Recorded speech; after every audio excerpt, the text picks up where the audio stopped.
آئی پی پی سے capacity charges پر بات ممکن نہیں، یہ کہنا ہے ماہر توانائی شعیب احمد کا۔ بورڈ کے پروگرام پیپال میں گفتگو کرتے ہوئے کہا کہ آئی پی پیز ممکنہ طور پر عالمی عدالت سے رجوع کریں گی۔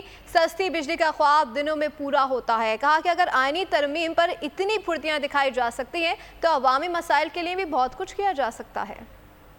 ہم کیپیسٹی چارجز اور آئی پی پیز کے اس چنگل سے نہیں نکل سکتے۔ میں جو مرضی آئے کر لیں، ہم اس کو نیگوشیٹ نہیں کر سکتے کیونکہ یہ انہیں انٹرنیشنل پروٹیکشن ہے، اور اگر یہ اس کے اوپر کوئی گڑبڑ کریں گے تو وہ لوگ عالمی عدالت میں چلے جائیں گے۔ سستی بجلی کا خواب دنوں میں پورا ہوتا ہے۔ آج اگر جیسے مثال کے طور پر کسی اور مسئلے میں رات 11 بجے تک پارلیمنٹ کو بلا کے بٹھایا جا سکتا ہے اور اس کے اوپر مطلب ایک جو رسا کشی پورے ملک نے دیکھی، تو اگر وہاں پر آئینی ترامیم پر سب کچھ ہو سکتا ہے تو یہ جو مسئلہ اس وقت قوم کی نبض ہے، یہ قوم کی نبض چلے گی تو آپ کی پارلیمان بھی چمکے گی، چھوٹا ایوان بھی چمکے گا، بڑا ایوان بھی چمکے گا۔ نبض ہی بند ہوگی ارباب جہانگیر تو کیا کریں گے ہم پاکستانی؟